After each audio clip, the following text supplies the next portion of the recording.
When you have a busy and what feels like a hectic lifestyle, it can be very easy to end up relying on convenience foods and junk foods in order to get by day to day. Now, of course, to a degree, many of us actually like these foods. We enjoy eating them, and in the moment, we of course feel good.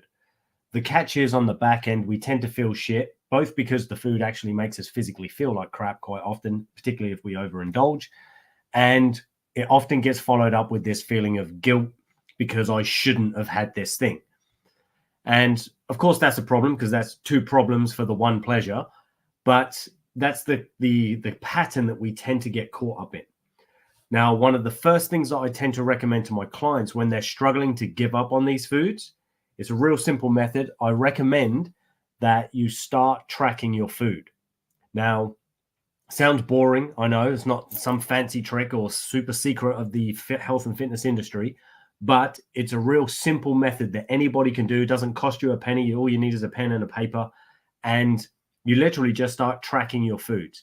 And then if you want to make that even better, what you will want to do is get somebody to hold you accountable to it. So you'll get a friend or a coach if you wanted to use a coach, but if not, get a friend or somebody and ask them to hold you accountable to tracking the food.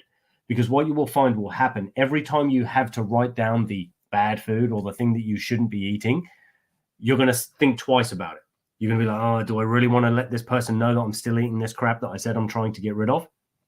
And then as a result, you're more likely to now choose to have something different instead, or just choose not to have that thing at all. Now, of course, it doesn't mean you're always going to do that, as in always going to make that choice. There will be times where you're just like, you know what, I don't give a shit. I'm going to have this food anyway. But we are much less likely to follow through with that bad behavior or thing that we feel like we shouldn't be doing if we know that someone is holding us accountable, and with that added self-accountability of us actually writing it down and having to see it written down. Because many of us, we tend to go through our day almost on autopilot. And as a result, we tend to just pick up and eat these things as snacks and so on. And we're not conscious of the fact that we're doing it or of the quantity that we're consuming.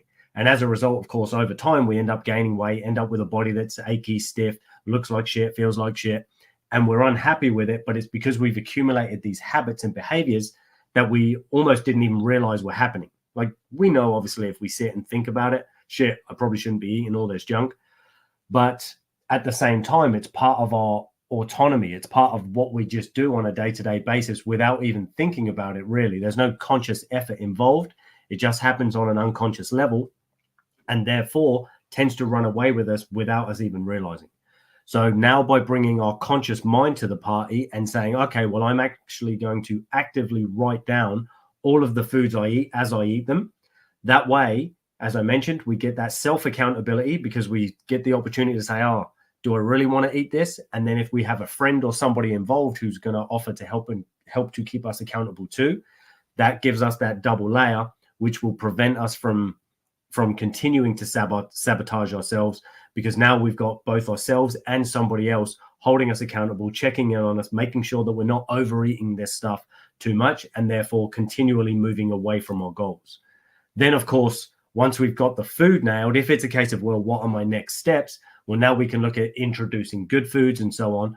But the one simple trick that I recommend for most of you when getting started, regardless of whether you're trying to completely change your diet or not, is just to start tracking your food. It will make a big difference in the choices you make, and of course the outcomes that you therefore get as a result of the foods that you're eating on a consistent and regular basis. If you have any questions around this, or if you want actual tracking sheets that you can use, I have plenty of different ones for different types of goals and things that you might be trying to reach out to me in the DMs, let me know, and I will get one of those sent over to you immediately. Take it easy, people. Thanks for watching, and if not, I look forward to seeing you in my next video. Take it easy.